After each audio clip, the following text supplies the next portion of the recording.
பிதா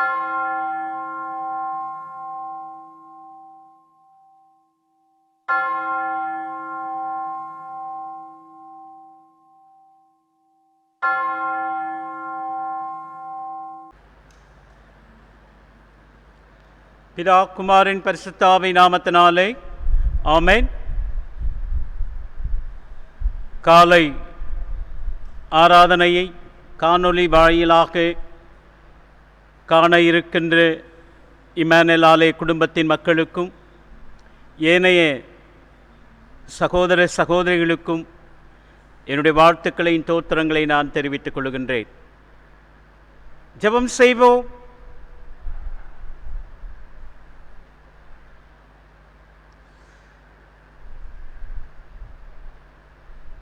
கர்த்தருன் வீட்டை கட்டாவிடில்லாதை கட்டுவோர் முயற்சி வீணாமறிதை.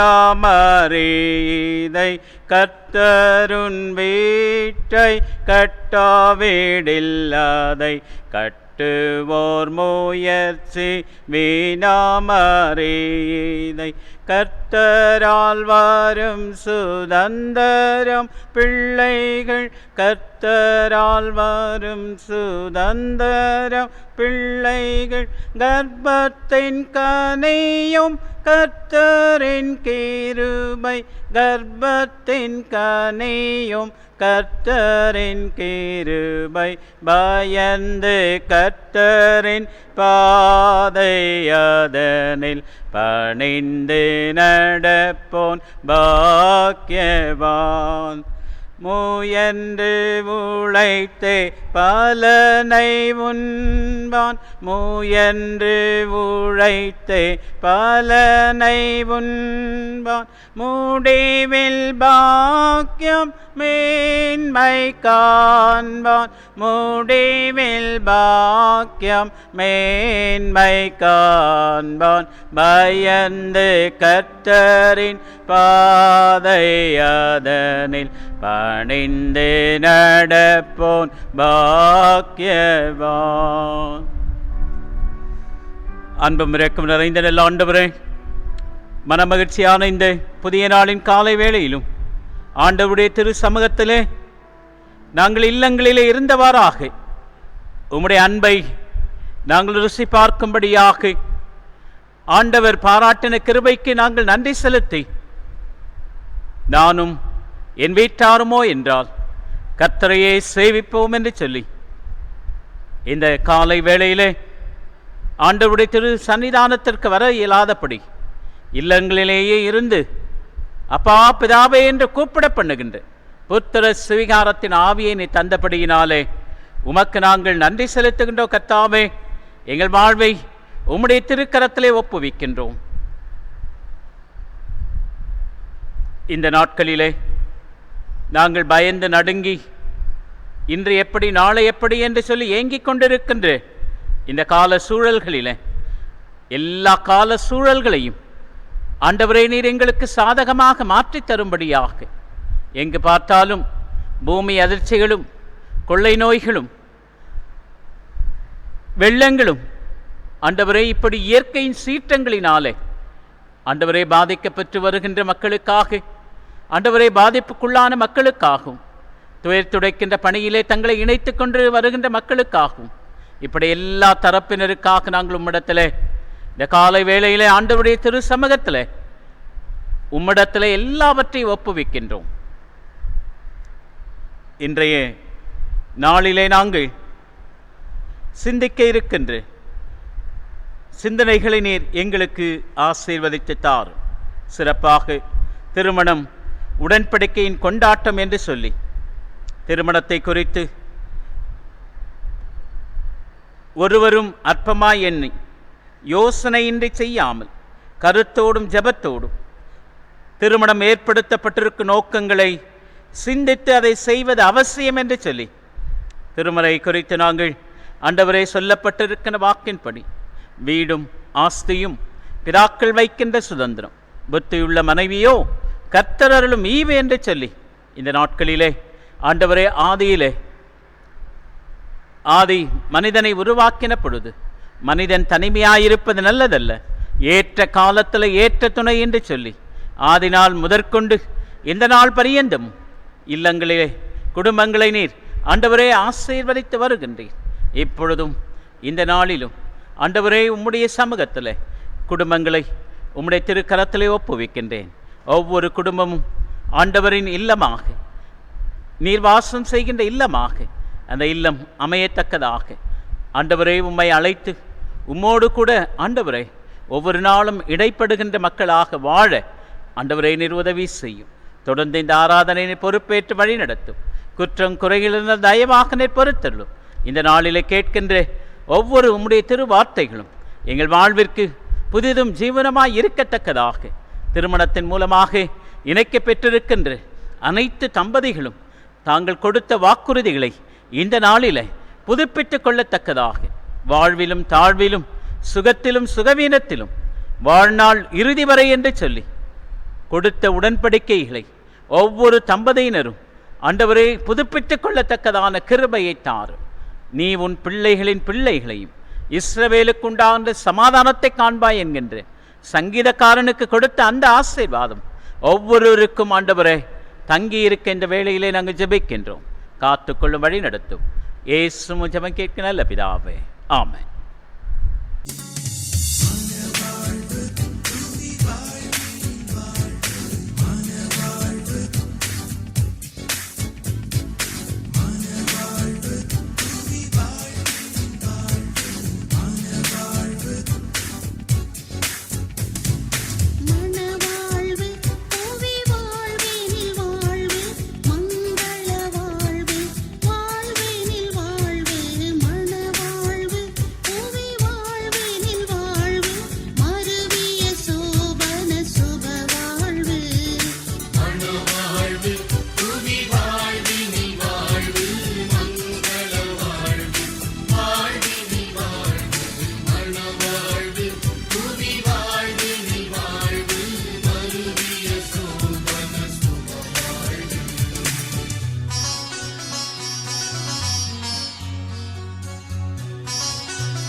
படிக்க தெரிந்து கொள்ளப்பட்டு முதலாம் திருமறை பாடம் ஆதியாகமம் புஸ்தகம் 2ஆம் அதிகாரம் 18 முதல் 25 முடிய.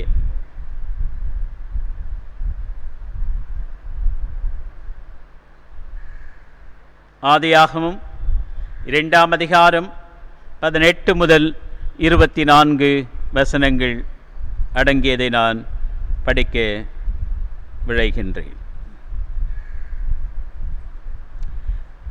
பின்பு தேவனாகிய கர்த்தர், மனுஷன் தனிமையாயிருப்பது நல்லதல்ல, ஏற்ற துணையை அவனுக்கு உண்டாக்குவேன் என்றார்.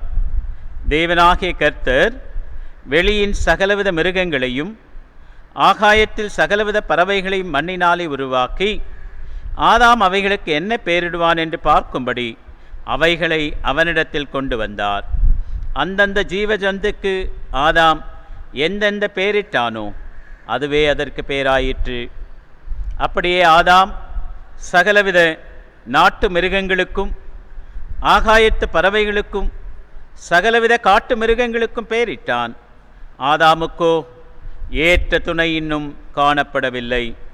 அப்பொழுது தேவனாகிய கர்த்தர் ஆதாமுக்கு அயர்ந்த நித்திரை வரப்பண்ணினார். அவன் நித்திரையடைந்தான். அவர் அவன் விலா எலும்புகளில் ஒன்றை எடுத்து அந்த இடத்தை சதையினால் அடைத்தார். தேவனாகிய கர்த்தர் தாம் மனுஷனில் எடுத்த விலா எலும்பை மனுஷியாக உருவாக்கி அவளை மனுஷனிடத்திலே கொண்டு வந்தார். அப்பொழுது ஆதாம், இவள் என் எலும்பில் எலும்பும் என் மாம்சத்தில் மாம்சமாயிருக்கிறாள், இவள் மனுஷனில் எடுக்கப்பட்டபடியினால் மனுஷி எனப்படுவாள் என்றார்.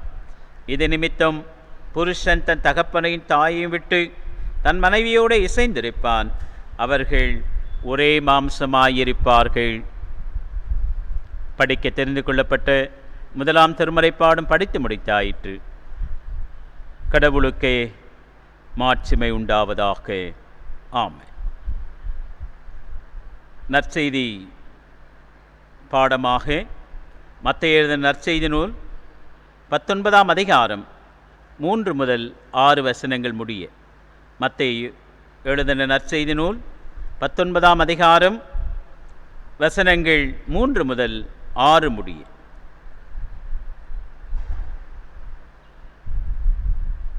அப்பொழுது பரிசேயர் அவரை சோதிக்க வேண்டுமென்று அவரிடத்தில் வந்து, புருஷனானவன் தன் மனைவியை எந்த முகாந்தரத்தினால் ஆகிலும் தள்ளிவிடுவது நியாயமா என்று கேட்டார்கள்.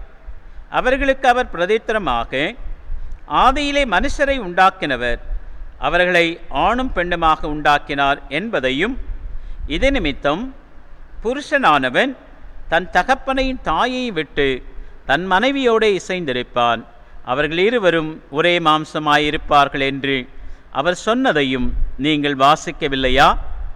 இப்படி இருக்கிறபடியினால் அவர்கள் இருவராயிராமல் ஒரே மாம்சமாயிருக்கிறார்கள். ஆகையால் தேவன் இணைத்ததை மனுஷன் பிரிக்காதிருக்க கடவன் என்றார். படிக்க தெரிந்து கொள்ளப்பட்ட நற்செய்தி பாடம் படித்து முடித்தாயிற்று. கிறிஸ்துவே, உமக்கே மகிமை உண்டாவதாக. ஆமென். கிறிஸ்துவுக்குள் அன்பார்ந்தவர்களே, இந்த மனமகிழ்ச்சியான நாளிலே ஆண்டவருடைய திருவார்த்தையை நம்மிடத்திலே பகிர்ந்து கொள்ள நம் மத்தியிலே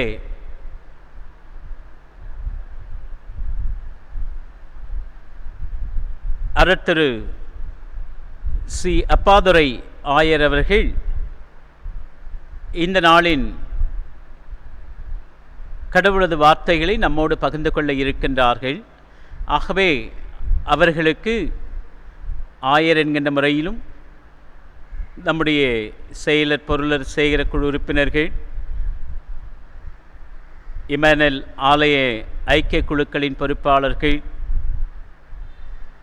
இமானுவேல் ஆலய இறைமக்கள் அனைவரின் சார்பாக வருக வருக என்று வரவேற்று கர்த்தருடைய வார்த்தையை நம்மிடத்தில் பகிர்ந்து கொள்ளுமாறு ஐயா அவர்களை அன்போடு நான் கேட்டுக்கொள்கின்றேன்.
பிதா குமாரன் பரிசுத்தாவின் நாமத்தினாலே ஆமென்.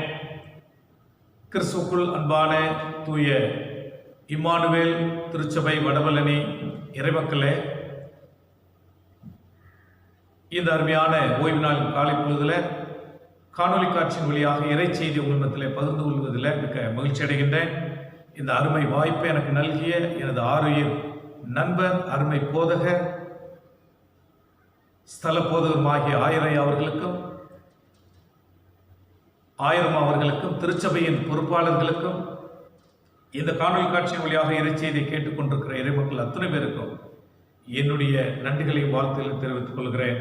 ஆண்டவருடைய கிருபையும் சமாதானமும் இந்த பேண்டமிக் காலத்தில் நம்மை பாதுகாத்து நடத்துவாராக. இன்றைக்கு தென்னிந்திய திருச்சபை சென்னை பேராயம் நீங்கள் நானும் சிந்திக்கும்படியாக கொடுத்திருக்கின்ற தலைப்பு திருமணம். அது உடன்படிக்கையின் கொண்டாட்டம் என்ற நிலையில நம்மை சிந்திக்க அழைத்திருக்கின்றார்கள். Marriage is a celebration of covenant. உடன்படிக்கையின் கொண்டாட்டம் திருமணம் என்ற நிலையில நம்மை அழைத்திருக்கிறார். இதற்கு நமக்கு ஆதாரமாக கொடுக்கப்பட்டிருக்கிற திருமறை பகுதி ஆதியாகமம் 2ஆம் அதிகாரம். நாம் மிகவும் தெரிந்த ஒரு பகுதி. மத்தேயு 19ஆம் அதிகாரம். அதே போல நிருபங்கள்ல ஒரு சில, குறிப்பாக அப்போஸ்தலனாகிய பரிசுத்த பவுலினுடைய சிந்தனைகளுமாக நமக்கு கொடுக்கப்பட்டிருக்கிறது. இன்னைக்கு நாம் வாழுகின்ற இந்த உலகம் எங்கு பார்த்தாலும் ஒரு விதமான கூக்குரல், போராட்டங்கள், சுதந்திரம், விடுதலை என்ற உணர்வுல எங்கு பார்த்தாலும் மக்கள் கூட்டம் கூட்டமாக போராடி கொண்டிருக்கிறார்கள். குறிப்பாக இந்த 21ஆம் நூற்றாண்டுல அதிகமாக கேட்கிற ஒரு கூக்குரல் என்னவென்று சொன்னால், இந்த ஹோமோசெக்சுவாலிட்டி, லெஸ்பியனிசம், அபார்ஷன் போன்ற இந்த காரியங்களில் மக்களுக்கு சுதந்திரம் வேண்டும் என்று உலகம் முழுவதுமே போராடி கொண்டிருக்கிறார்கள். சில தேசங்கள் அதற்கு ஏற்றார் போல சட்டங்களை ஏற்றி அந்த மக்களை செயல்படும் வண்ணமாக அனுமதித்திருக்கிறார்கள் என்பதை கூட நாம் செய்திகள் வழியாக அறிந்து கொள்ள முடிகிறது. திருச்சபை இதை குறித்து என்ன பேசுகிறது என்று சொன்னால், உண்மையை நாம் ஒத்துக்கொள்ள வேண்டும். திருச்சபை இதை குறித்து எந்த காரியங்களையும் குறிப்பிடாமலே அது மௌனம் சாதிக்கிறது என்பதுதான் உண்மை. ஒரு ஆப்பிரிக்கன் பிஷப் சமீபத்தில் அவர் பேசியிருந்தார். அவர் சொன்ன காரியம் இதுதான்: The evangelical church have no right to speak about lesbianism, homosexuality and abortion when they were accept divorce and remarriage. அவர் சொன்ன காரியம் இதுதான்.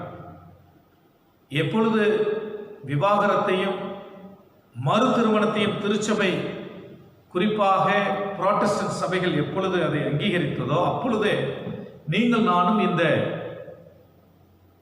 ஆண் புணர்ச்சிக்காரர்கள் அல்லது ஆணுக்கும் ஆணும் புணர்வது, பெண்ணும் பெண்ணும் புணர்வது, கருக்கலைப்பு, இப்படிப்பட்ட காரியங்களை திருச்சபையில பேச முடியாத அளவுக்கு இன்றைக்கு புராட்டஸ்டன்ட் சபைகள், சீர்திருத்த சபைகள் இன்றைக்கு மௌனம் காக்கிறது. ஆகவே நமக்கு அந்த உரிமை இல்லை என்று சொன்னார். அது ஏறக்குறைய உண்மைதான். இன்றைக்கு சீர்திருத்த சபைகள் இதை குறித்து மௌனம் சாதிக்கிறது என்பதை நீங்கள் நானும் புரிந்து கொள்ள வேண்டும். இப்படிப்பட்ட நிலையில திருமறை என்ன சொல்லுகிறது? கர்த்தருடைய வார்த்தை திருமணத்தை குறித்தும், விவாகரத்தை குறித்தும், மறு திருமணத்தை குறித்தும் திருமறை என்ன சொல்லுகிறது என்பதை இன்றைக்கு நாம் சிந்திக்க இருக்கின்றோம். இந்த சிந்தனையினோடு நாம் ஒரு 3-4 விதமாக இதை பார்க்க இருக்கிறோம். கடவுள் இதை குறித்து என்ன சொல்லுகிறார்? படைப்பிலே ஆண்டவர் இதை குறித்து என்ன சொல்லுகிறார்? திருமணத்தை குறித்து. நியாயப்பிரமாண காலத்தில் மோசே இதை குறித்து என்ன சொல்லுகிறார்? தீர்க்கதரிசிகள் இதை குறித்து என்ன சொல்லுகிறார்கள்? இயேசு கிறிஸ்து இதை குறித்து என்ன சொல்லுகிறார்? திருச்சபை வரலாற்றிலே, குறிப்பாக நிருபங்கள் எழுதப்பட்ட காலத்தில் பவுல் அப்போஸ்தலன் திருச்சபைக்கு இதை குறித்து என்ன சொல்லுகிறார்? இன்றைக்கு திருச்சபை இதை குறித்து என்ன சொல்லிக் கொண்டிருக்கிறது? இன்றைக்கு 21ஆம் நூற்றாண்டில் வாழுகின்ற நாம் இதை குறித்து என்ன சொல்லிக் கொண்டிருக்கின்றோம்? இதற்கு விடை என்ன என்பதை குறித்து நாம் ஆழமாக இந்த பகுதியில சிந்திக்க இருக்கின்றோம். ஆகவே இவைகளை சிந்திப்பதற்கு முன்பதாக தலைகளை தாழ்த்தி நாம் ஜெபிக்க அழைக்கப்படுகின்றோம். எங்களை அதிகமாய் நேசிக்கிற நல்ல ஆண்டவரே, இந்த மனமகிழ்ச்சியான ஓய்வு நாளின் காலை பொழுதுக்காய் நன்றி செலுத்துகிறோம். நிலையற்ற உலகத்திலே வாழுகிறோம். நிலையான காரியங்களை எங்களை குறித்தும் எங்களிடத்தில் நீ பேசிக் கொண்டிருக்கிறேன். திருமணம் என்ற உறவு திருச்சபை குடும்பங்களிலே நிலையாக இருக்க வேண்டும் என்று விரும்புகிறேன். இவைகளுக்கு எதிராக குடும்ப உறவுகளை சிதைக்கின்ற காரியங்கள் இந்த உலகத்தில் எங்கு பார்த்தாலும் நடந்து கொண்டிருக்கிறது. மேற்கத்திய நாடுகள் முழுமையாக இவைகளிலிருந்து வெளியேறிவிட்டன. ஆனால் இந்தியா போன்ற நாடுகளில் இன்னும் இந்த குடும்ப உறவுகள் பேணி காக்கப்படுகிறது. திருச்சபை இதில் இன்னும் ஆழமாக இதை புரிந்து கொள்ளவும், திருச்சபை மக்கள் குடும்பமாக தலைமுறையாக இந்த திருமண பந்தத்தில், இந்த உடன்படிக்கையில நிலைத்திருந்த ஆண்டவருக்கு மகிமை சேர்க்கும் வண்ணமாக இவைகளை புரிந்து கொள்ள தூய ஆவியானவர் எங்களுக்கு உதவி செய்யும். எங்களோடு பேசும் இடைபெறும். இயேசுவின் நாமத்தில் ஜெபிக்கிறோம் நல்ல பிதாவே, ஆமென். ரொம்ப அழகாக ஒருவர் சொன்னார், the home is instituted by God before the church was. The home was instituted by God before church was. திருச்சபை ஆரம்பிப்பதற்கு முன்பதாகவே குடும்பம் உருவாக்கப்பட்டது கடவுளால் என்றால் அது மிக இல்லை. ஆகவே இந்த திருமணம் என்பது எல்லா சமுதாயத்திலும் அங்கீகரிக்கப்பட்டு ஒழுங்குபடுத்தப்பட்ட ஒரு மனித அமைப்பு என்று நாம் சொல்லலாம். இது மனிதன் கண்டுபிடித்ததல்ல. It's not a human invention. It's God's idea. It's God's invention, instituted by God himself. இது ஆண்டவர் ஏற்படுத்தி கொடுத்தது. மனிதனுடைய எந்த பாவமும் அறியாத ஒரு சூழ்நிலையில மனிதனுக்காக ஆண்டவர் ஏற்படுத்தி கொடுத்த அருமையான ஒரு அமைப்பு. ஆக இயேசு கிறிஸ்து இதை மகிமைப்படுத்தி இருக்கிறார். கானா ஒரு கல்யாணத்தில் அவர் ஈடுபட்ட பொழுது திருமணத்தை அவர் அங்கீகரித்திருக்கிறார், அதை மகிமைப்படுத்தி இருக்கிறார், அதை அழகுற செய்திருக்கிறார். ஆகவே கடவுளால் இது வடிவமைக்கப்பட்டு, அவரால் இது அங்கீகரிக்கப்பட்டு, அவரால் ஏற்படுத்தப்பட்டு, அவரால் நியமிக்கப்பட்டு மனிதனுக்கு பரிசாக கொடுக்கப்பட்ட ஒரு அமைப்பு தான் திருமணம். இது மிகப்பெரிய ரகசியம் என்று பவுல் அப்போஸ்தலன் குறிப்பிடுகிறார். திருச்சபைக்கும் கிறிஸ்துவுக்கும் உள்ள உறவை போன்றது திருமணம் என்று எபேசியருக்கு எழுதின நிருபம் 5ஆம் அதிகாரத்தில் குறிப்பிடுகின்றார். ஆகவே திருமணம் என்ற இந்த பந்தம், இந்த உடன்படிக்கை என்பது ஆண்டவரிடமிருந்து வருகிறது என்பதை நீங்கள் நான் புரிந்து கொள்ள வேண்டும். அப்படி என்றால் what is the biblical definition of marriage? திருமணத்தை குறித்து கொடுக்கிற விளக்கம் என்ன?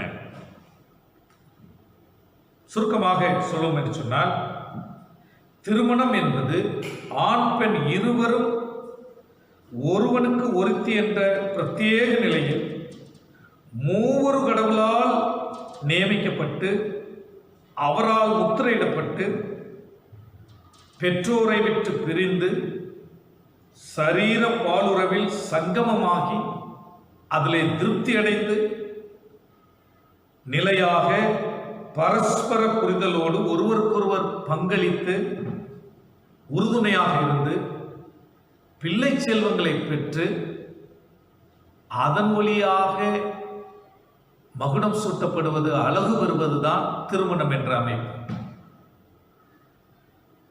ஆங்கிலத்தில் நான் சொல்லுகின்றேன், marriage is an exclusive heterosexual covenant between one man and one woman, ordained and sealed by God, preceded by public leaving of parents, consummated in sexual union, issuing in a permanent mutually supportive partnership, and normally ground by the gift of children.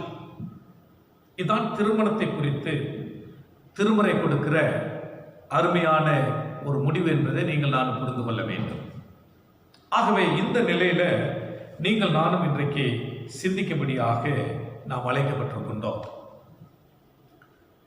ஆகவே நான் 5 குறிப்புகளை இதில் வைத்துவிட்டு முக்கியமாக இயேசு கிறிஸ்து இதை குறித்து என்ன சொல்கிறார் என்பதை தெளிவாக நாம் பார்க்க இருக்கின்றோம்.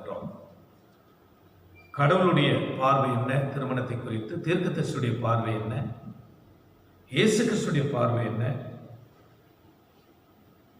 அப்போஸ்தலருடைய பார்வை என்ன, திருச்சபை இன்றைக்கு அதை எவ்வாறு பார்க்கிறது என்பதை நீங்கள் நானும் புரிந்து கொள்ள நாம் அழைக்கப்படுகின்றோம்.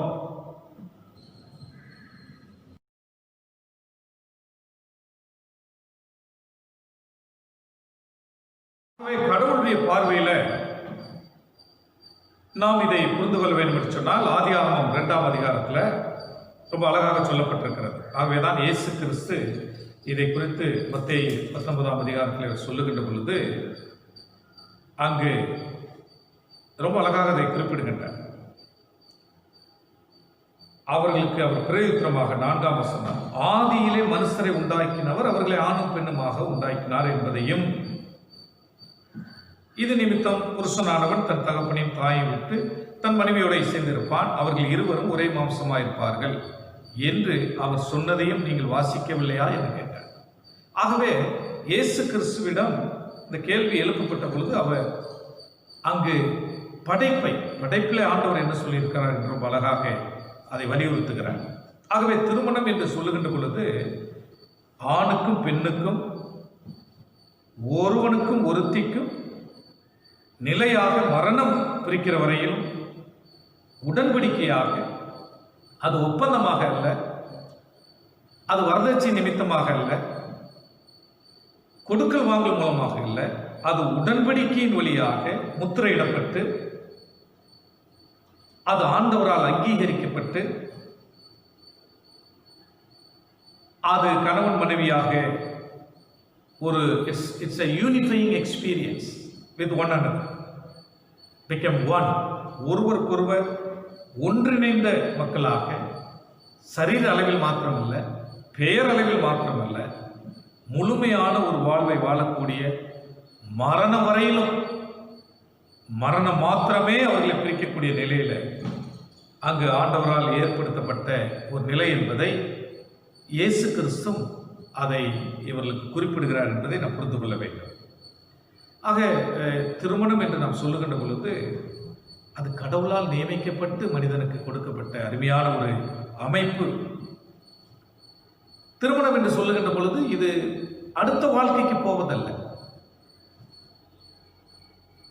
இது இந்த உலகத்தில் ஒரு நிலையாக வாழ்வதற்கும் அதே சமயத்தில் தற்காலிகமாக வாழ்வதற்கும் நம்மை அழைத்திருக்கிறது. ஆக இந்த உலகத்தோடு முடிந்து போகிற ஒரு காரியம் permanent, but until death, then it's end. நிலையானது தான் இந்த உலகத்தில், தற்காலிகமானது தான், ஆனால் இந்த மரணத்தோடு இது முடிகிற ஒரு காரியம்.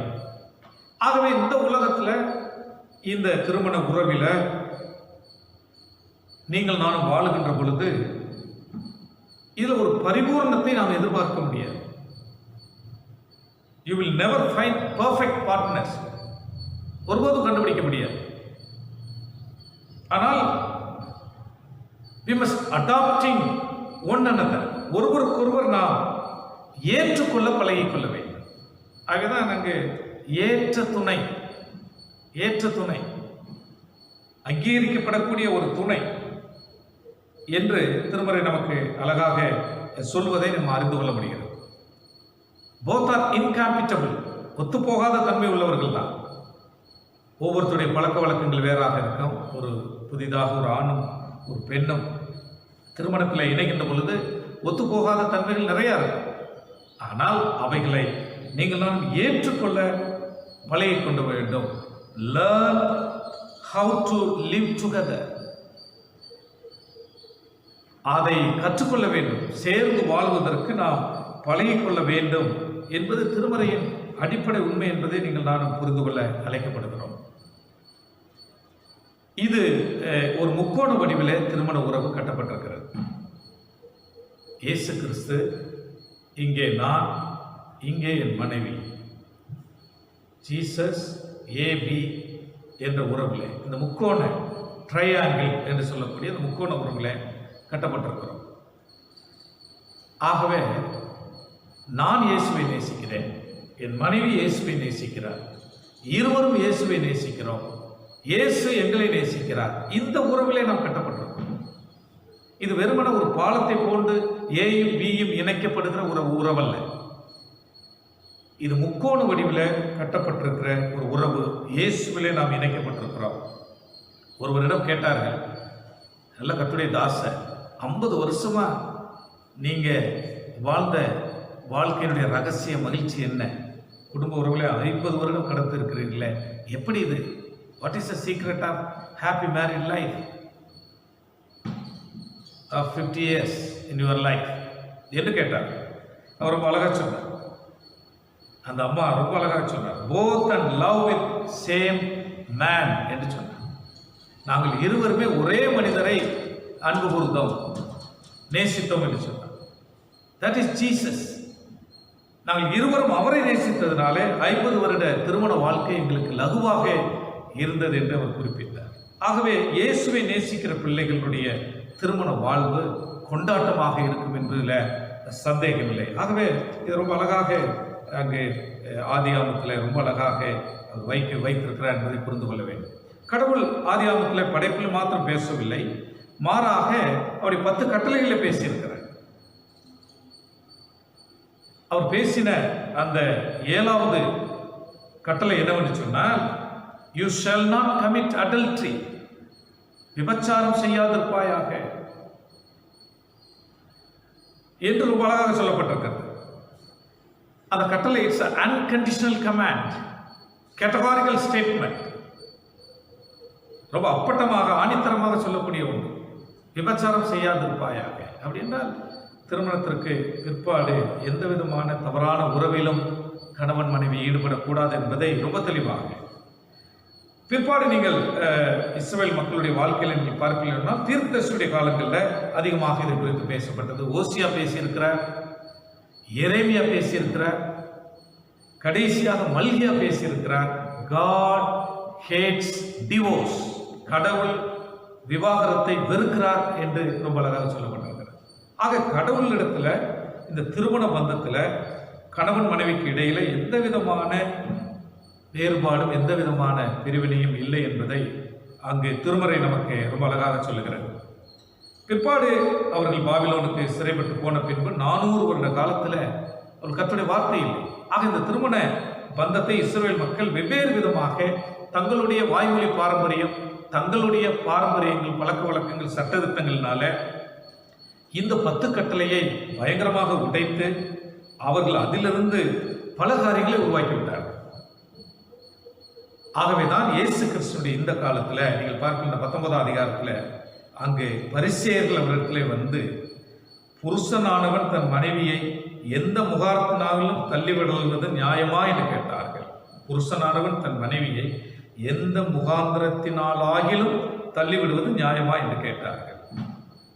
ஆக இந்த அன்றைக்கு இருந்த இயேசுவினுடைய காலத்தில் இருந்த இந்த திருமண பந்தத்தை குறித்து இருந்த தவறான முறைகள் இங்கு இயேசுவினிடத்திலும் கேள்வி எழுப்பக்கூடிய ஒரு சூழ்நிலைக்கு இஸ்ரவேல் மக்கள் அந்த பரிசேயர்கள் தள்ளப்படுகிறார்.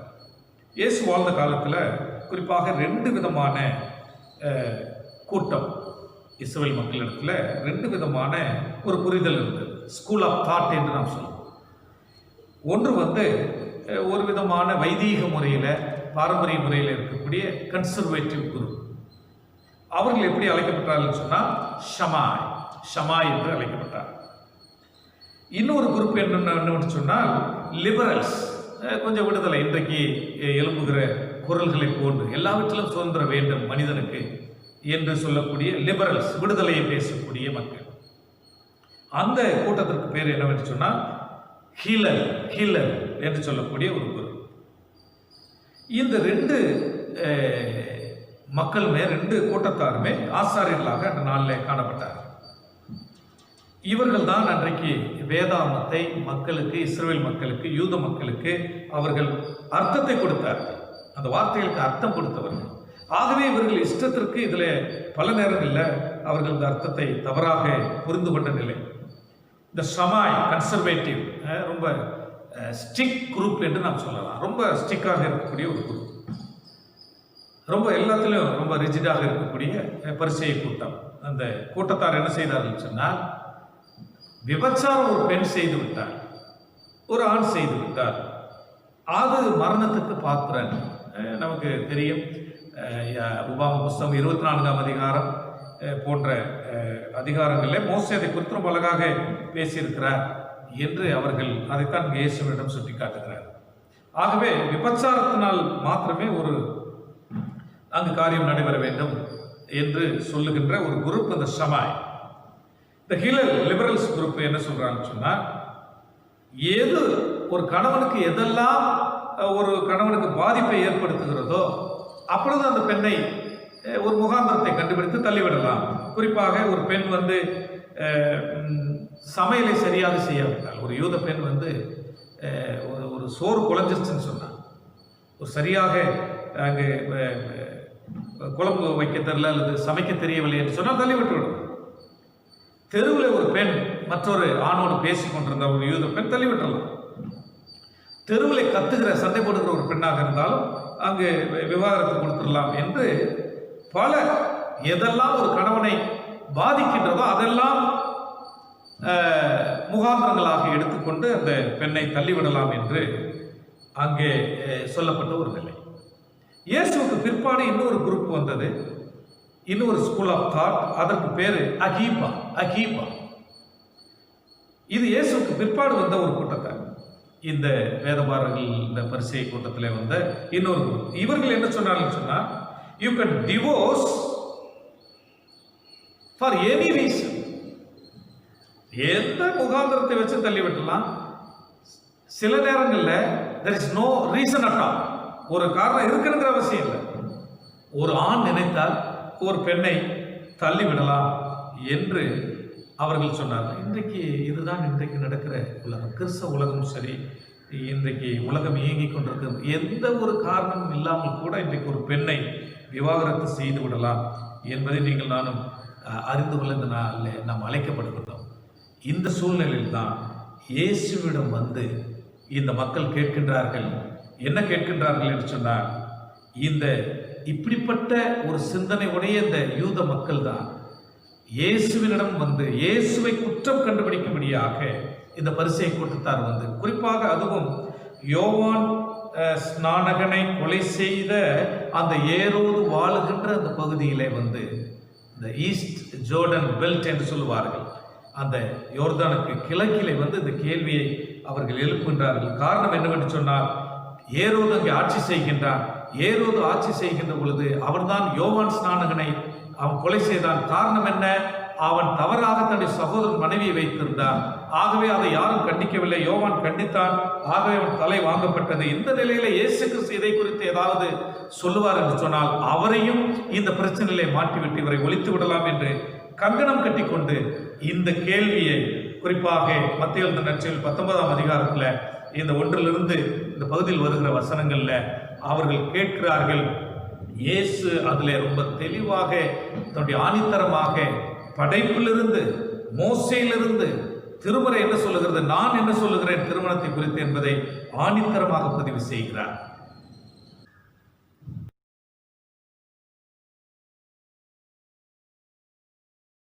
இயேசுவை சிக்க வைப்பதற்காக அவர்கள் இந்த கேள்வி எழுப்புகின்றார். எந்த பொசிஷனை அல்லது எந்த குரூப்பை அவர் ஆதரிக்கிறார், விச் லைன் விச் ஜீசஸ் டுக், எந்த நிலைகளில் அவர் ஆதரிக்கிறார் என்பதை பார்ப்பதற்கும் அவரை இதன் மூலமாக பிடித்துக் கொடுப்பதற்கும் அவர்கள் முயற்சிக்கின்றார்கள். நாம் இயேசு கிறிஸ்துவினுடைய சீஷர்கள், நாம் இந்த திருமணத்தை குறித்து நாம் புரிந்து கொள்ள வேண்டும். we are follower of Jesus because he is our truth, life and way. நீங்கள் நானும் இதை இயேசுவின் வழியாக புரிந்து கொள்ள நாம் அழைக்கப்படுகின்றோம். இயேசு கிறிஸ்து is against divorce and remarriage. அது ரொம்ப தெளிவாகவே திருமறையில் வைக்கப்பட்டிருக்கிறது. ஒருவேளை பல்லர்களுடைய பாரம்பரியங்கள், நம்முடைய பழக்க வழக்கங்கள் மூலமாக இவைகளை உடைத்து எறியலாம். ஆனால் திருமறை ரொம்ப தெளிவாக சொல்லுகிறது.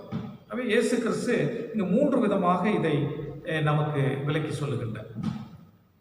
இந்த 4 நற்செய்தி நூலும் இயேசு கிறிஸ்து இதை என்ன பேசுகிறார் என்று புரிந்து கொண்டால் நமக்கு லகுவாக இருக்கும். மத்தேயுவில் ஒரு விதமாகவும், மார்க் லூக்காவில் ஒரு விதமாகவும், யோவானில் ஒரு விதமாகவும் சொல்லப்பட்டிருந்தாலும் இது 3மே நமக்கு மிகப்பெரிய உண்மையை நமக்கு விளக்கி சொல்லுகிறது. According to Mark and Luke, he gave the explanation. Jesus gave the explanation. விளக்கம் கொடுக்கிறார் மார்க் லூக்காவின் அடிப்படையில். மத்தேயை பொறுத்தவரை அவர் சிறு விதிவிலக்கு கொடுக்கின்றார். He gave some exception. யோவானை பொறுத்தவரை உதாரணங்களோடு, விதிமுறை சான்றுகளோடு, உதாரணங்களோடு அதை விலக்கி சொல்லுகின்றார். அதை நான் புரிந்து கொள்ள முடியும். இப்ப மார்க் லூக்காவில் அவர் கொடுக்கிற விளக்கம் என்ன? திருமணத்திற்கு, விவாகரத்திற்கு, திரும்ப திருமணம் பண்ணுவதற்கு அவர் கொடுக்கிற விளக்கம் என்னவென்று பார்க்க சொன்னால், அவர் அங்கே எடுக்கிற பொசிஷன் என்னவென்று சொன்னால், இந்த கன்சர்வேட்டிவ் ஷமாய் வியூ என்று நாம் சொல்லலாம். Jesus took the strict view than Moses. Moses அங்கே சில காம்ப்ரமைஸ் பண்ணி, அங்கே உபாம புஸ்தகம் 24ஆம் அதிகாரத்தில் சில காம்ப்ரமைஸ் கொடுத்தார். ஆகவேதான் மோசே உங்க இருதயத்து கடினத்தின் நிமித்தம் அவ்வாறு செய்தார் என்று சொல்லுவார். He gave certain concessional compromise என்று நாம் சொல்லலாம். சில விதிவிலக்குகள் அங்கே கொடுக்கப்பட்டதுன்னு சொல்லலாம். இங்கு லூக்கா 16-18 மார்க் 10ஆம் அதிகாரத்தில் கவனித்து பார்க்கணும்னு சொன்னால், குறிப்பாக லூக்காவில் ரொம்ப அழகாக போடப்பட்டிருக்கிறது. விபச்சாரம் செய்கிற எவரும் 18ஆம் வசனம் 16-18 தன் மனைவியை தள்ளிவிட்டு வேறொருத்தியை விவாகம் பண்ணுகிறவன் விபச்சாரம் செய்கிறான். புருஷனாலே தள்ளப்பட்டவளை விவாகம் பண்ணுகிறவனும் விபச்சாரம் செய்கிறான். So adultery is a sin of married person.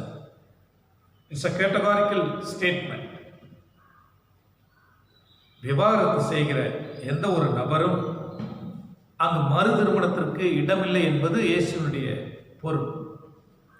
இயேசு இந்த ஷமாய் அந்த வியூவை எடுக்கின்றார். அவர்கள் ஆச்சரியப்பட்டு போகிறார்.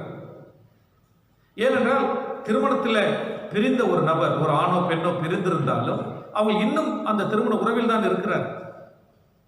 அவள் வேற ஒரு நபரை திருமணம் செய்ததால் விபச்சாரத்தில் ஈடுபடுகிறார். ஆண்டவருடைய பார்வையிலே அவர்கள் திருமண முறிவில்லை, மனுஷீகத்திலே முறிவு உண்டு. ஆனால் in God's sight still they were husband and wife. அதில் எந்த பிரிவு இல்லை என்று சொல்லுகின்றார். ஆகவே Jesus took the strict view of the Pharisee. பரிசையில் வைத்திருந்த ரொம்ப அந்த கன்சர்வேட்டிவ் பழமைவாத அந்த கொள்கையை தான் அவர் எடுத்து பிடிக்கின்றார் அந்த இடத்துல. இன்னொரு காரியம் நீங்கள் பார்க்க வேண்டும். லூக்காவும் மார்க்கும் புறஜாதி மக்களுக்கு எழுதுகின்றார்கள். The wrote for unbelievers, Gentile world. அங்கு போய் ஒரு எக்ஸப்ஷன் தேவையில்லை அப்படின்னு இயேசு நினைக்கிறார். அவைதான் அந்த வியூவை எடுக்கின்றார். ஆகவேதான் இந்த தன் மனைவியை தள்ளிவிட்டு வேறத்தை விவாகம் பண்ணுகிறவன் விபச்சாரம் செய்கிறான். புருஷனாலே தன் மனைவியை தன் தள்ளப்பட்டவளை விவாகம் பண்ணுகிறவன் விபச்சாரம் செய்கிறான் என்று அழகாக சொல்லுகிறார். So categorical statement, there is no alternative என்பதை நீங்கள் புரிந்து கொள்ள வேண்டும். ஆகவேதான் மோசே அதில் உங்களுக்கு எக்ஸப்ஷன் கொடுத்துருக்கலாம், நான் கொடுக்கல. ஐ கிவ் நியூ லா, நான் புதிய சட்டத்தை கொடுக்கிறேன் என்று இந்த வார்த்தைகளை சொல்வதை நாம் பார்க்கின்றோம். புறஜாதி மக்கள் நன்றாக நாம் வைத்துக் கொள்ள வேண்டும். ஆனால் நீங்கள் மத்தேயுக்கு வருகின்ற பொழுது அங்கே வெவ்வேறான சூழ்நிலை. மத்தேயு யாருக்கு எழுதுகிறார் என்று சொன்னால் யூதர்களுக்கு எழுதுகின்றார். the young believers. இப்பொழுதுதான் அவர்கள் அங்கு இந்த பாபிலோன் சிறையிருப்புக்கு போய் வந்த பிறகு மக்கள் இப்பொழுதுதான் ஒரு தேசமாக உருவாகி எருசலேமில் அவர்கள் வாழ்ந்து கொண்டிருக்கிறார்கள். அப்படி வாழ்ந்து கொண்டிருக்கிற யூதர்களில் ஒரு சிலர் அங்கு இயேசுவை ஏற்றுக்கொள்ளுகிறார்கள், ஒரு சிலர் ஏற்றுக்கொள்ளவில்லை. ஒரு புதிய அமைப்பு உருவாகி கொண்டிருக்கிறது, ஒரு new society, the new kingdom. ஆகவேதான் மத்தேயு இந்த கிங்டம் ஆஃப் ஹெவன் என்று அவர் வைக்கின்றார். பரலோக ராஜ்யத்தினுடைய தன்மைகளை அவர் மத்தேயு நற்செய்தி நூல் முழுசும் மலைப்பிரசன் நான் கொடுக்கிறேன். மோசே உங்களுக்கு எப்படி சொல்லியிருக்கார், நான் உங்களுக்கு சொல்லுகிறேன் என்று புதிய சட்டத்திட்டங்களை அவர் அங்கே வைக்கின்றார். ஆக மத்தேயு 5லையும் சரி, மத்தேயு 19லையும் சரி, இயேசு ரொம்ப ஆழமாக வைக்கிறார். பேசித்தனத்தில் நாள் ஒழிய, அந்த முகாந்திரத்தினால் ஒழிய தன் மனைவியை புருஷனானவன் தள்ளக்கூடாது என்று வைக்கின்றார். மத்தேயுவிலே நம்ம பார்க்கின்ற பொழுது அதே வார்த்தை இடம்பெறுவதை நீங்கள் நான் அங்கே அறிந்து கொள்ள முடியும். மத்தேயிலே அதே வார்த்தையை அங்கு ரொம்ப அழகாக வைக்கின்றார். இல்லை, மத்தேயு 19 பார்க்கணும்னு சொன்னால், வேசித்தனத்தினால் ஒழிய இல்லை, அதற்கு ஒரே மாம்சமாக இருப்பார்கள். இப்படி இருக்க அவர்கள் ஒரே மாம்சமாக இருப்பார்கள், பிரிக்காதிருக்க கடவன். அப்படியான தள்ளுது சீட்டை கொடுத்து அவளை தள்ளிவிடலாம் என்று மோசே ஏன் கட்டளையிட்டார் என்று கேட்டார். அதுக்கு அவர் உங்கள் மனைவிகளை தள்ளிவிடலாம் என்று உங்கள் இருதய கடிதத்திற்கு உங்களுக்கு மோசே இடம் கொடுத்தார். ஆதலால் 9ஆம் வசனம், எவனாயும் தன் மனைவியை வேசித்தன செய்த நிமித்தமே அன்றி அவளை தள்ளிவிட்டு வேறொருத்தி விவாகம் பண்ணினால் அவன் விபச்சாரம் செய்கிறவனாய் இருப்பான். தள்ளிவிடப்பட்டவளை விவாகம் பண்ணுகிறவனும் விபச்சாரம் செய்கிறவனாய் இருப்பான் என்று உங்களுக்கு சொல்லுகிறேன். வேசி தனத்தின் நிமித்தம் மாத்திரமே, எக்ஸப்ஷன், இந்த விதிவிலக்கை மாத்திரம் சொல்லப்பட்டிருக்கிறது. அப்படி என்றால் இந்த வேசித்தனம், இந்த மத்தேயு 19 இந்த வேசித்தனத்தை குறித்து என்ன? ஃபார்னிகேஷன், அடல்ட்ரி, ஃபார்னிகேஷன், 2 வார்த்தை கிரேக்கத்தில் பயன்படுது. மொர்காயா அண்ட் பொர்னியா. மொர்காயா அடல்ட்ரி, பொர்னியா அப்படின்னு சொன்னால் அந்த ஃபார்னிகேஷன் என்ற வார்த்தை பயன்படுது. போனோகிராஃபி, இன்றைக்கு நமக்கு கம்ப்யூட்டர் இன்டர்நெட் காலத்தில் செல்ஃபோன் வழியாக அல்லது இன்டர்நெட் வழியாக, ஃபேஸ்புக் வழியாக, ட்விட்டர் வழியாக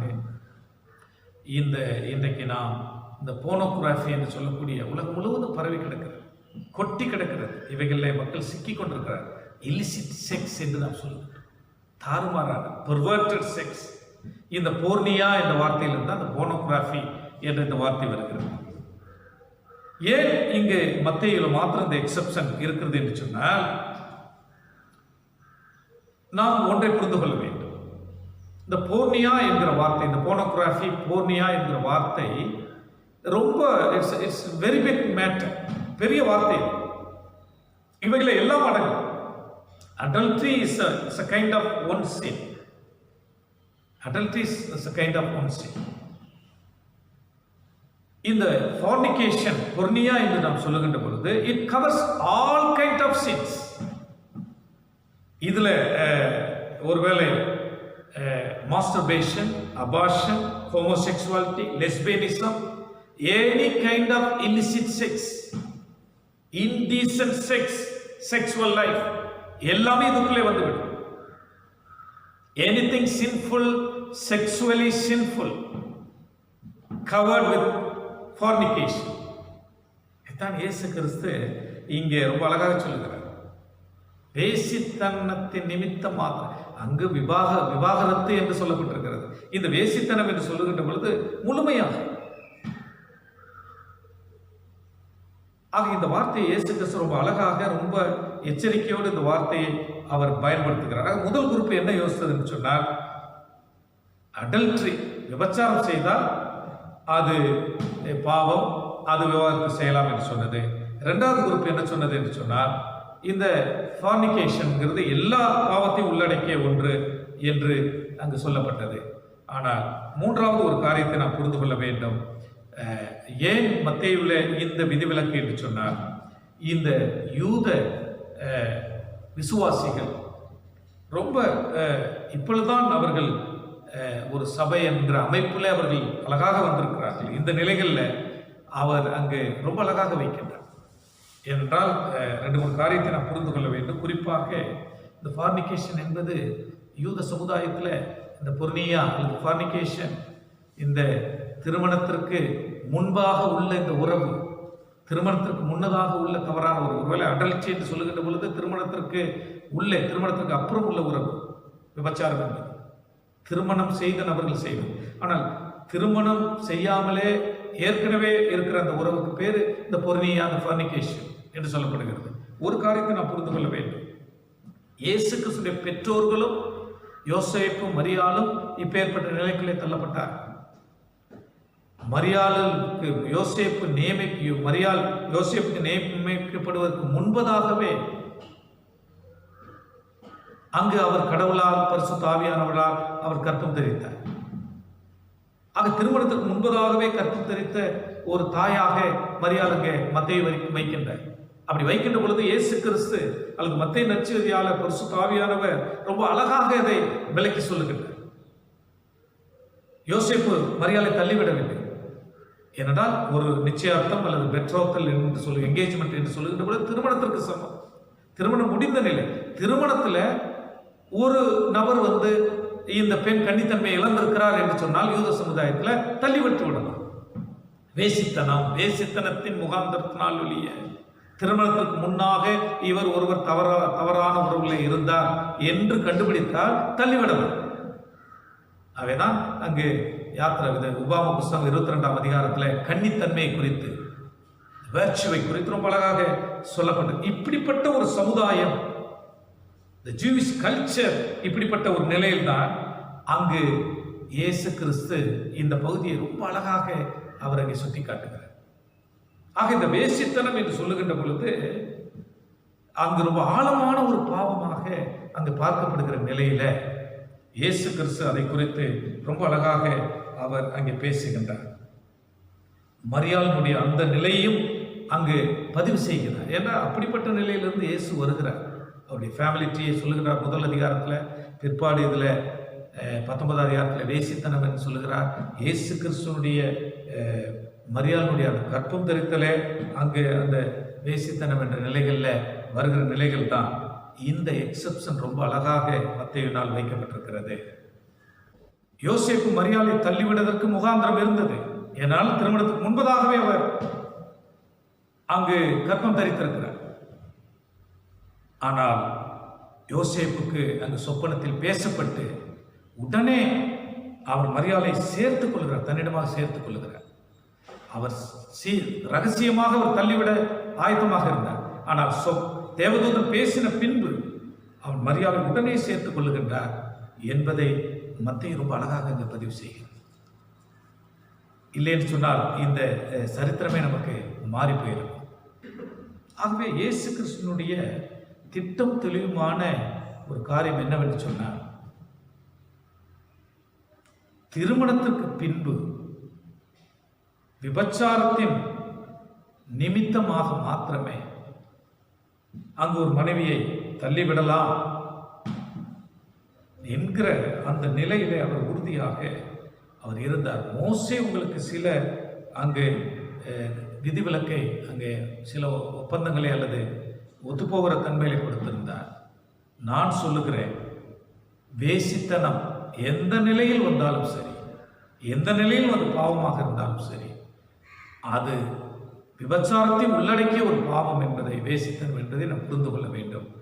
அவைகள் நிமித்தமாக மனைவியை தள்ளிவிடலாம் என்ற நிலையில் அங்கு இயேசு கிறிஸ்து அந்த குறிப்பை அங்கு வைக்கின்றார். பிற்பாடு நாம் யோவானுக்கு நாம் வருகின்ற பொழுது, யோவான் எழுதின நற்செய்தி நூலை நாம் பார்க்கின்ற பொழுது சில விதிமுறை சான்றுகள், examples, he gave some examples அங்கே கொடுப்பதை நாம் பார்க்கின்றோம். என்ன எக்ஸாம்பிள்ஸ் அங்கே நாம் பார்க்கின்ற பொழுது, இந்த சமாரிய பெண் நமக்கு நன்றாக தெரியும். இயேசு அந்த பெண்ணோடு உரையாடல் செய்கின்றார். அந்த பெண்ணுக்கு 5 கணவர்கள், இப்பொழுது இருக்கிற கணவர் கூட உன் கணவர் இல்லை என்று சொல்லுகின்றார். அதை சுட்டி காட்டுகின்றார். அந்த பெண்ணை குறித்து அதோடு இந்த உரையாடல் முடித்து விடுகிறது. அந்த பெண் ஆராதனை குறித்து கேட்கின்றது, தொழுகை குறித்து கேட்கின்றது. இயேசுவும் அதை விட்டு கடந்து போகின்றார், ஒன்றுமே சொல்லவில்லை. இயேசு அந்த பெண்ணுக்கு என்ன சொல்லியிருப்பார்? இப்போ இருக்கிற அந்த புருஷனை விட்டு அந்த 5வது புருஷனிடத்தில் போய்விடு, அல்லது 4வது போய்விடு, 3வது போய்விடு, 2வது புருஷனிடத்தில் 1வது புருஷனில் போய்விடு, அல்லது நீ சிங்கிளாகவே கடைசி வரைக்கும் வாழ்ந்து விடு, இந்த பாவத்திலிருந்து வெளியே வந்துவிடு என்றெல்லாம் ஒன்றுமே சொல்லவில்லை. அவர் அதை அப்படியாக விட்டுவிடுகிறார். 2வது யோவானில் இன்னொரு உதாரணம் நமக்கு கொடுக்கப்பட்டிருக்கிறது. இந்த விபச்சாரத்தில் பிடிக்கப்பட்ட ஸ்திரீ, 8ஆம் அதிகாரம், யோவான் 8ஆம் அதிகாரத்தில் மோசேயுடைய லா என்ன? விபச்சாரத்தில் கல்லையும் களவுமாக பிடிக்கப்பட்டால் கல்லெறிந்து கொள்ளுவது. இன்றைக்கு கூட அரபு தேசங்களில் நடந்து கொண்டிருக்கிறது. நிர்வாணமாக பெண்களை தெருவில் இழுத்துட்டு போய் அங்கு கல்லெறிந்து கொள்ளுகின்றார்கள், சாட்டைகளால் அடிக்கின்றார்கள், கொலை செய்கின்றார்கள் என்றெல்லாம் நான் பார்க்க முடிகிறது. இது யூத கல்ச்சர், யூத கலாச்சாரத்தில் காணப்பட்ட ஒரு காரியம். ஆக இந்த நிலை ரொம்ப அழகாக இங்கே வைக்கப்பட்டிருக்கின்றதை நீங்கள் நான் புரிந்து கொள்ள வேண்டும். ஆக இயேசு கிறிஸ்து இந்த பெண்ணை கைகளுமாக பிடித்து வருகிறார்கள். இயேசுவிடத்தில் கொண்டு வருகின்ற பொழுது இயேசு கிறிஸ்து ரொம்ப அழகாக இங்கே வைக்கின்றார். ஒரு குற்றம் சாட்டப்பட்ட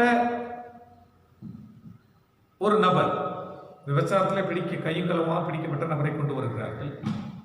யார் சாட்சி கொடுக்கலாம் என்று சொன்னால், ஏற்கனவே குற்றம் சாட்டப்படாத ஒரு நபர் தான் அந்த வழக்கில் சாட்சியாக மாற முடியும். இது யூத கலாச்சாரம். ஏற்கனவே விபச்சாரத்தில் ஈடுபட்ட ஒரு நபர் அதற்கு சாட்சியாக நிற்க முடியாது. இயேசு கிறிஸ்து இங்க யூத சட்ட திட்டங்களை இங்கே ரொம்ப அழகாக கேள்வி எழுப்புகிறார். Jesus questioning the Jewish law. You must not commit adultery when you are challenging other person. அதான் இயேசு இங்கே வைக்கிறது. நீங்கள் விபச்சாரம் செய்யாமல் இருந்தால் விபச்சாரம் செய்த பெண்ணை குறித்து நீங்கள் தண்டிக்கலாம், நீங்கள் முகாந்திரம் வைக்கலாம் என்று ரொம்ப அழகாக சொல்கிறார். அவர் குனிஞ்சு தரையில் எழுதுறார். எழுந்தோன்னு எல்லாரும் ஓடி போயிடுறாங்க, யாருமே இல்லை. முதல்ல போன நபர் அங்கே ரொம்ப சொல்லப்பட்டிருக்கு, அங்கு எல்டர்ஸ் மூப்பர்கள் சொல்லப்பட்டிருக்கு. முதல்ல அங்கே கடந்து போனவங்களே அந்த மூப்பர்கள் என்று ரொம்ப அழகாக அங்கே யோவானில் பதிவு செய்யப்பட்டிருக்கிறது. மினிமம் 2 சாட்சியாவது வேணும். 2 சாட்சி அங்கே இல்லை, எல்லாமே கலந்து போய்விட்டார்.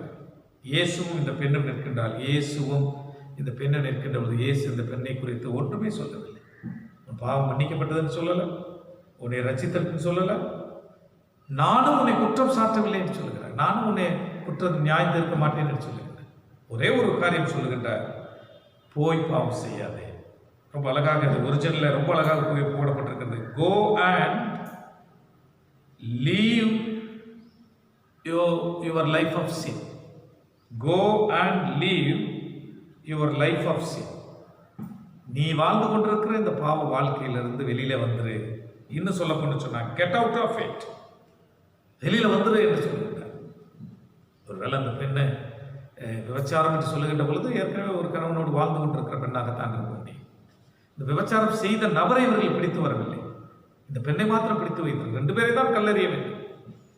அவ இயேசு ரொம்ப அழகாக சொல்லுகிறார், get out of it, finish it. இந்த வாழ்க்கை அப்படி முடிஞ்சிருக்கும், இது நீ தொடர வேண்டாம் என்று அவர் அங்கே ரொம்ப அழகாக சொல்லுவதை நீங்கள் நான் பார்த்தேன். பவுல் அப்போஸ்தலனுடைய வாழ்க்கையில் கூட நீங்கள் கவனித்து பார்ப்பீர்கள் என்று சொன்னார். பவுல் ரொம்ப அழகாக தன்னுடைய நிருபங்களுக்கு பதிவு செய்கின்ற பொழுது ரொம்ப அழகாக சொல்லுகின்றார். இதே இயேசு என்ன காரியத்தை வலியுறுத்தினாரோ அதை அப்படியே கர்த்தரும் இதை வலியுறுத்தி இருக்கிறார் என்று ரொம்ப அழகாக அவர் அங்கே திருச்சபைக்கு எழுதுகின்றார். அதில் எந்த மாற்றமும் இல்லை. அவிசுவாசிகள் அந்நிய நுகத்தோடு, விசுவாசிகள் அந்நிய நுகத்தோடு அவிசுவாசிகளோடு பிணைக்கப்படக்கூடாது என்கிற கட்டளையை ஆணித்தரமாக அவர் கொடுத்துவிட்டு அவர் கடந்து செல்கிறார். இயேசு கிறிஸ்து எடுத்த அதே நிலையை தான் அவரும் அங்கே எடுக்கிறார் என்பதை நீங்கள் நான் புரிந்து கொள்ள வேண்டும். அது இன்னைக்கு வாழ்கின்ற பெண் பிள்ளைகளும் ஆண் பிள்ளைகளும் ரொம்ப எச்சரிக்கையாக இருக்க வேண்டும். திருமணத்தை குறித்து நான் நேசிச்சேன், காதலிச்சிட்டேன், அன்பு செலுத்திட்டேன், என்னால் விட முடியல, நான் திருமணத்துக்கு அப்புறம் மாற்றிடுவேன், அந்த பையனை அந்த பொண்ணை நான் மாற்றிடுவேன். நடக்காத காரியம். என்கேஜ்மெண்ட்டில் நான் கிறிஸ்தவனாக ஏற்றுக்கொண்டேன் என்று நாம் விசுவாச அறிக்கை செய்கிறோம். ஆனால் திருமணத்துக்கு பின்பாடு அந்த நபரோ அந்த ஆணோ பெண்ணோ திருச்சபைக்கு வரதே நிறுத்தி விடுவார்கள். எந்த பெண்ணாலையும் எந்த ஆணாலையும் திருமணத்தின் வழியாக ஒரு நபரை கிறிஸ்துவுக்குள்ளே கொண்டு வர முடியாது. அதுக்கு முன்பதாக இயேசுவை ஏற்றுக்கொண்டிருக்க வேண்டும். ஆகவேதான் ஒருவர் ரொம்ப அழகா சொல்றார், டோன்ட் மேரி ரீசன்ட் பிலீவர் என்று சொல்லுகிறார். இப்பொழுதுதான் இயேசுவைக்குள்ள வந்த நபரை திருமணம் பண்ணக்கூடாது என்கிறார். அது அந்த கிறிஸ்துவ ஜீவியத்தை கெடுத்துவிடும் என்று சொல்லுகிறார். ஆகவே எப்படிப்பட்ட பாரம்பரியமாக இருந்தாலும் சரி, நாம் வைத்திருக்கிற மனித பழக்க வழக்கங்கள் எப்படிப்பட்டதாக இருந்தாலும் சரி, நம்முடைய சுதந்திர இந்தியாவில் இருக்கிற பழக்க வழக்கங்களாக இருந்தாலும் சரி, அல்லது மேற்கத்திய நாட்டு பழக்க வழக்கங்களாக இருந்தாலும் சரி, not tradition chase but what scripture says is very important. நம்முடைய பாரம்பரியங்கள் என்ன சொல்வது என்பது முக்கியமல்ல, திருமறை என்ன சொல்வது என்பது மிக மிக முக்கியம் என்பதை நாம் புரிந்து கொள்ள வேண்டும். ஆக இந்த principles we have to maintain. விபச்சாரம் என்பது திருமணத்திற்கு வெளியில இருக்கிற கணவன் மனைவிக்கு வெளியில இருக்கிற எந்த உறவு அது பாவம், புரிந்து கொள்ள வேண்டும். அது நாம் அந்த பாவம் மன்னிக்கப்படக்கூடிய பாவம், அதை நாம் புரிந்து கொள்ள வேண்டும். எனி சின், எல்லா பாவத்துக்காகவும் இயேசு கிறிஸ்து மரித்திருக்கிறார். ஆகவே it's forgivable. there is no unforgivable sins. ஆகவே நாம் பாவ மன்னிப்பு பெற வேண்டும். அப்படி என்றால் மனம் திரும்ப வேண்டும். these are the principles, not precedents. முன்னுரிமைகள் அல்ல, பிரின்சிபல். கொள்கைகள், வேதாந்தத்தின் சத்திய கொள்கைகள் இவை. எப்பொழுது விபச்சாரம் என்று தெரிகின்றதோ அவைகளை நாம் மனம் திரும்ப வேண்டும். எப்பொழுது அது பாவம் என்று தெரிகிறதோ அவையிலிருந்து நாம் விடுபட வேண்டும், மன்னிப்பு பெற வேண்டும். அப்படின்னா மன்னிப்பு பெறுவது என்பது மனம் திரும்புவது, அந்த வழிமுறைகளை விட்டு திரும்புவது. every sin is forgivable unless repent is taken place. மனம் திரும்புதல் நடைபெறாமல் இந்த மன்னிப்பு செயல்படாது. ஆகவே நாம் ஒரு டிசிப்ளினுக்குள்ளே வர வேண்டும்.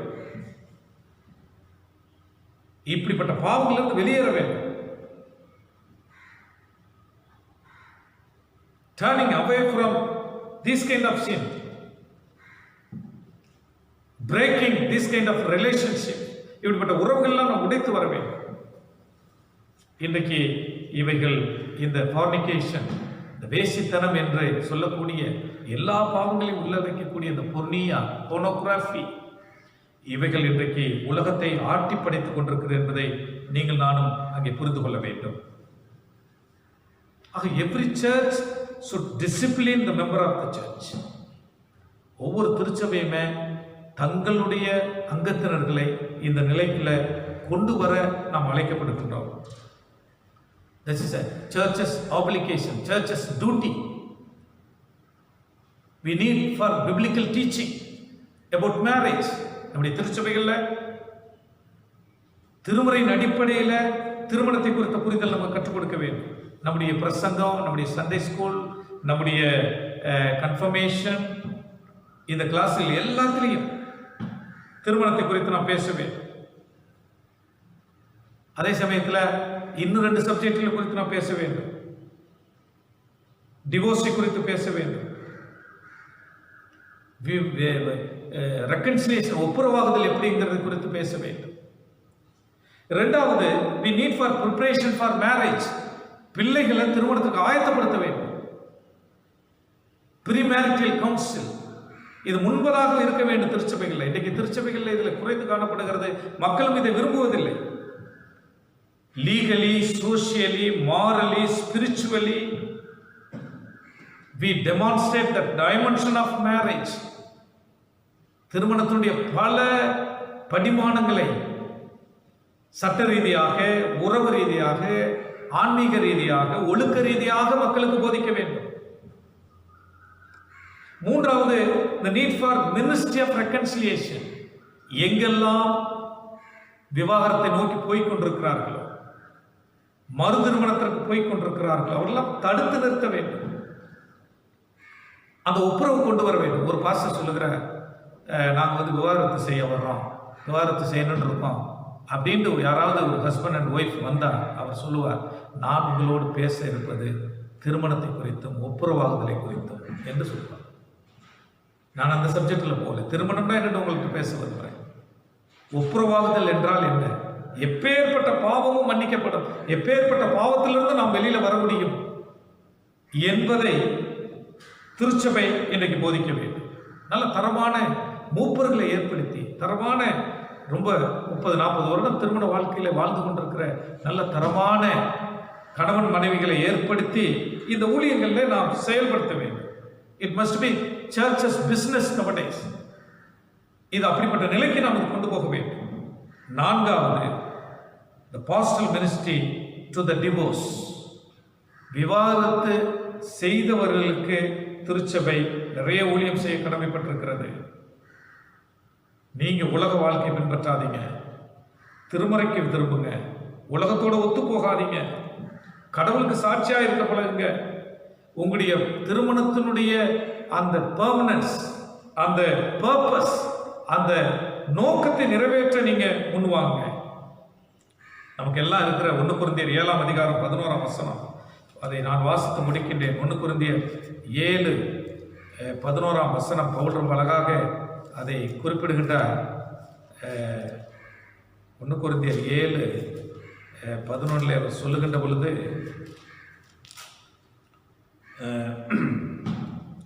11 சொல்லுகின்ற பொழுது, பிரிந்து போனால் அவள் விவாகம் இல்லாதிருக்க கடவுள், அல்லது புருஷனோட ஒப்புரவாக கடவுள், புருஷனும் தன் மனைவியை தள்ளிவிடக்கூடாது. There's a warrant, Christian warrant, there's a pastoral warrant. எந்த ஒரு குடும்பத்தையும் பிரிக்கிற நிலைக்கு தள்ளப்படவே கூடாது. பிரிந்து போனால் அவள் விவாகம் இல்லாதிருக்க கடவுள், திரும்ப ரீமேரேஜுக்கு போகக்கூடாது. அல்லது புருஷனோட ஒப்புரவா கடவுள், ஆணோ பெண்ணோ புருஷனோ அல்லது மனைவியோ ஒப்புரவாகி விட வேண்டும், ரெக்கன்சிலியேஷன். புருஷனும் தன் மனைவியை தள்ளிவிடக்கூடாது. There are some times of separation, but there is no divorce என்பதை நீங்கள் நானும் புரிந்து கொள்ள இந்த நாளில் அழைக்கப்படுகிறோம். ஆகவே திருமணம் என்பது நம்முடைய வாழ்வின் கொண்டாட்டம். இவைகளை திருச்சபையை நாம் கட்ட அழைக்கப்படுகிறோம். திருச்சபை மக்களும் இந்த நிலையான உறவில் இருக்க ஆண்டவர் அழைக்கின்றார். இயேசு திரும்ப வருகின்ற பொழுது அல்லது இயேசுவிட நாம் செல்லுகின்ற பொழுது அவரை நாம் பார்ப்பது மாத்திரமல்ல, we are not simply seeing Jesus, we are going to be like him. நாம் அவரை போல மாற இருக்கின்றோம், அவரை போல ஆக இருக்கின்றோம்.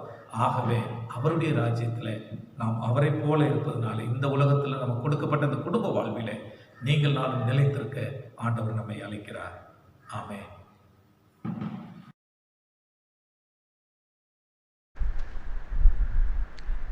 கர்த்தருடைய வார்த்தை நம்மிடத்திலே பகிர்ந்து கொண்டு ஆயர் அப்பாதுரை அவர்களுக்கு நம் அனைவரின் சார்பாக நன்றி மீண்டுமாக நான் தெரிவித்துக் கொள்கின்றேன்.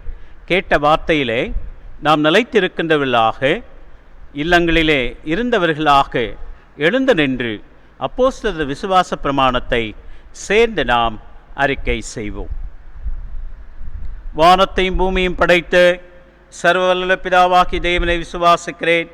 அவருடைய ஒரே குமாரனாகி நம்முடைய நாதர் இயேசு கிறிஸ்துவை விசுவாசிக்கிறேன். அவர் பரிசுத்த ஆவியினாலே கன்னிமரியாரிடத்தில் உட்பவித்து பிறந்தார். பொந்த பிலாத்துவின் காலத்தில் பாடுபட்டு சிலுவையில் அறையுண்டு மரித்து அடக்கமிடப்பட்டு பாதாளத்தில் இறங்கினார். 3ஆம் நாள் மரித்தோரில் எழுந்தருளினார். பரமனத்திற்கேறி சர்வவல்ல பிதாவாகி தேவனது வலது பாசலை வீட்டிருக்கிறார். அவரிடத்திலிருந்து உயிரோரை மரித்தோரின் நியாயத்திற்கு வருவார். பரிசுத்த ஆவியை விசுவாசிக்கிறேன். பொதுவாயிருக்கிற பரிசுசபையும் பரிசுத்தவான்கள் ஐக்கியமும் பாவ மன்னிப்பும் சரீர உயிர்த்தெழுதலும் நித்திய ஜீவன் உண்டு என்று விசுவாசிக்கிறேன். ஆமென். ஆமென். சேர்ந்து சொல்லுவோம். என் ஆத்துமாவே கர்த்தரை ஸ்தோத்திரி, என் முழுமே பரிசுத்த நாமத்தை ஸ்தோத்திரி. என் ஆத்துமாவே கர்த்தரை ஸ்தோத்திரி, அவர் செய்த சகல உபகாரங்களை மறவாதே. ஆமென். நம்முடைய ஆண்டவராகிய இயேசு கிறிஸ்துவின் கிருபை, பிதாவாகிய கடவுளின் அன்பும் தூய ஆவியானவருடைய ஐக்கிய வழி நடத்துவதும் பாதுகாப்பும் பராமரிப்பும் உங்கள் அனைவரோடும் இப்பொழுதும் எப்பொழுதும் சதா காலங்களிலும் தங்கியிருப்பாராக. ஆமென். தோத்திரம்.